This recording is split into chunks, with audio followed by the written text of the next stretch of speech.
Pernah nggak kamu niat banget mau mulai hidup disiplin, tapi ujung-ujungnya malah tergoda nonton TV?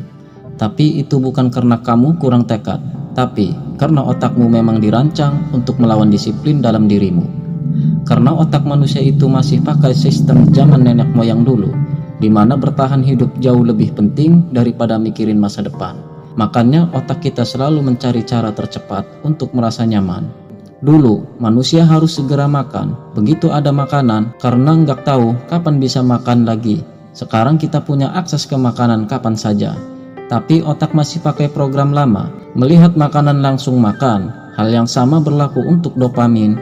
Otak kita suka ingin hadiah instan. Itulah kenapa lebih gampang scroll media sosial daripada membaca buku. Lebih enak rebahan daripada olahraga. Dopamin bikin kita kecanduan kesenangan jangka pendek, dan sayangnya disiplin diri seringkali butuh kesabaran. Banyak distraksi modern dirancang untuk mencuri perhatian kita.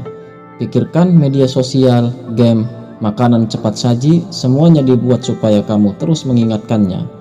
Ini bukan salahmu sepenuhnya, tapi ini berarti kamu harus lebih sadar dan sengaja mengatur lingkunganmu.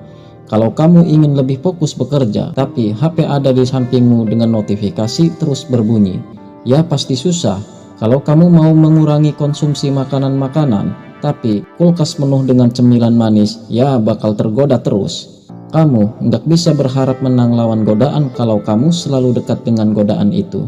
Jadi solusinya, ubah lingkunganmu, matikan notifikasi, jauhkan HP saat kerja. Isi kulkas dengan makanan sehat, dan buat kebiasaan baik jadi lebih gampang. Kesadaran adalah langkah pertama. Begitu kamu tahu bahwa otakmu memang suka jalan pintas, kamu bisa lebih bijak dalam menghadapinya. Disiplin diri bukan soal melawan otakmu, tapi soal bekerja sama dengannya.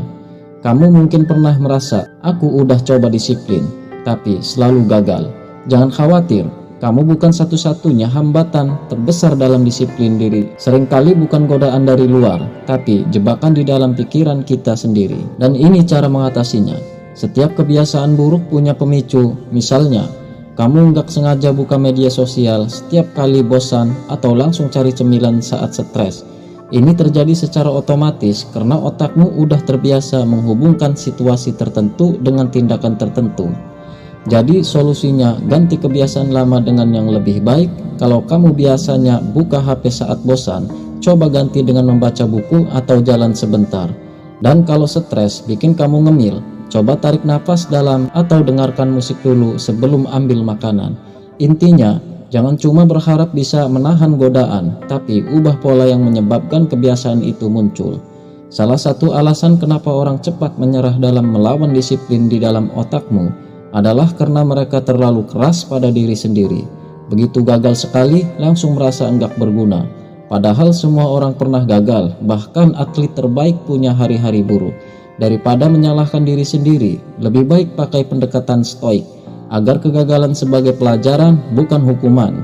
Misalnya, kalau kamu enggak jadi olahraga hari ini, jangan bilang aku memang pemalas, tapi tanyakan, kenapa aku enggak olahraga? Apa yang bisa aku perbaiki besok? Dengan begitu, kamu tetap bergerak maju tanpa drama berlebihan.